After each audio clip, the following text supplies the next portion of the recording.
আসসালামু আলাইকুম ওয়া রাহমাতুল্লাহি ওয়া বারাকাতুহু। প্রিয় দর্শক শ্রোতাগণ, আপনারা যেখান থেকে আমাদের এই ইসলামিক অনুষ্ঠানটি দেখছেন, সবাইকে এফকিউ চ্যানেল ও মারকাজুল উলুম ফাতাহিয়া সেন্টার জয়নাবাড়ি আহমদপুর সাভার ঢাকার পক্ষ থেকে জানাচ্ছি সকলকে অসংখ্য ধন্যবাদ। আরমান হুসাইন নারায়ণগঞ্জ থেকে প্রশ্ন করেছেন। তার প্রশ্ন হলো, আমরা জানি মহরে ফাতিমি এটি হলো সর্বোচ্চ মহর আর 10 দিরহাম হচ্ছে নিম্ন মহর। এখন যদি কোনো ব্যক্তি মহরে ফাতিমি থেকে অতিরঞ্জন করে কোনো মহর ধার্য করে, তাহলে সেটি জায়েজ হবে কিনা বিষয় জানলে অনেক খুশি হবে। আরমান হোসেনকে এই প্রশ্নটি করবেন অসংখ্য ধন্যবাদ। তার প্রশ্ন উত্তর হলো, আগে আমাদের জানতে হবে মহর বিষয়টা কি। মহরটা হলো একটি মহিলার, যে মহিলাকে বিবাহ করে আনা হলো, তার ইজ্জতের পরিবর্তে তার সম্মানার্থে তাকে একটা মহর দেওয়া। এর সর্বনিম্ন পরিমাণও রয়েছে। সর্বনিম্ন পরিমাণ হলো 10 দিরহাম, যা আনুমানিক বর্তমান বাজারে প্রায় 3 ভরি রূপার সমমূল্য বা 3 ভরি স্বর্ণর প্রায় সম পরিমাণ হয়। এই পরিমাণ হলো 10 দিরহাম। এই পরিমাণ যখন কোনো ব্যক্তি ধার্য করবে তখন তার বিয়ে সহি হয়ে যাবে। তবে এর চেয়ে কম করলে বিয়ে হয়ে গেল, মহর সহি হবে না, বরং তাকে ন্যূনতম মহর 10 দিরহাম অবশ্যই তাকে দিতে হবে, যা বর্তমান হিসেবে প্রায় 3 ভরি রূপার সমপরিমাণ। এখন আসি আমরা মহরে ফাতিমি। মহরে ফাতিমিরা কোত্থেকে আসলো? মহরে ফাতিমি দ্বারা উদ্দেশ্য হচ্ছে আলী রাদিয়াল্লাহু তাআলা আনহু, আল্লাহর নবীজির কলিজার টুকরা ফাতেমা রাদিয়াল্লাহু তাআলা আনহাকে যখন বিয়ে করতে গিয়েছিলেন, ওই সময় উনি যে মহরটা ধার্য করেছিলেন সেখানে ছিল 500 দিরহাম। সেই 500 দিরহামকেই বর্তমান হিসেবে পরবর্তী ফুকাহায়ে কেরাম মহরে ফাতিমি নামেই আখ্যায়িত করেছেন। সেই মহরে ফাতিমিটা মোটামুটি একটা মানুষের জন্য এর সম্মানজনক। এর চেয়ে কম করাটা কোনো দূষণীয় নয়, তবে এর চেয়ে বেশি যেন না হয় সেটা খেয়াল করতে হবে।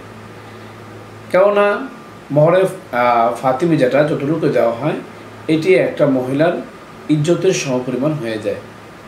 কারণ এখন যদি আমরা মহরে ফাতিমি থেকে বেশি করি, তাহলে এখানে বোঝা যায় যে আমাদের স্ত্রী, আমাদের পরিবার, তারা তাদের সম্মান মনে হয় যেন দুজাহানের বাদশাহ সৈয়দুল আম্বিয়া সৈয়দুল নবী সাল্লাল্লাহু আলাইহি ওয়াসাল্লামের কলিজার টুকরা, যিনি সৈয়দুল নিসা আহলে জান্নাত, জান্নাতের সমস্ত রমণীদের সর্দার হবেন, তার চেয়ে বেশি হয়ে যায়।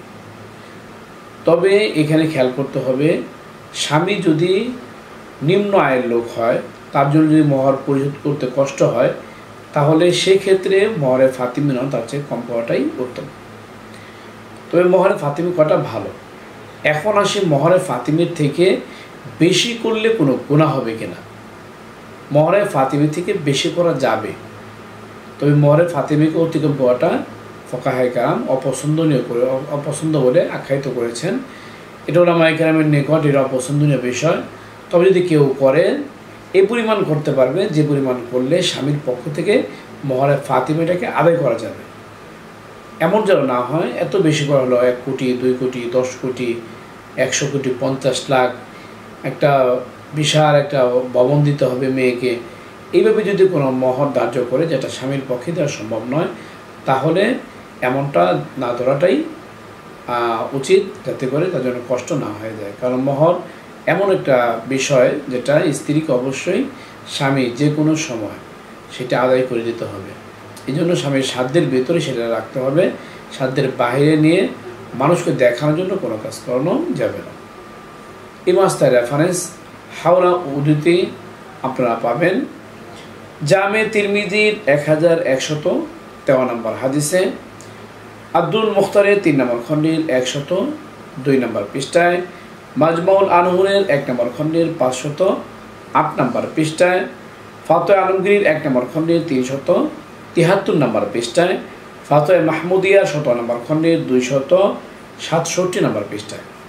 যে মাসের মনে করা হলো।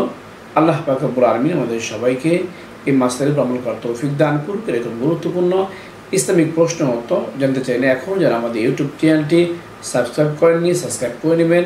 আমাদের ভিডিওটি ভালো লাগলে দিনই খাতিরে লাইক ও শেয়ার করবেন।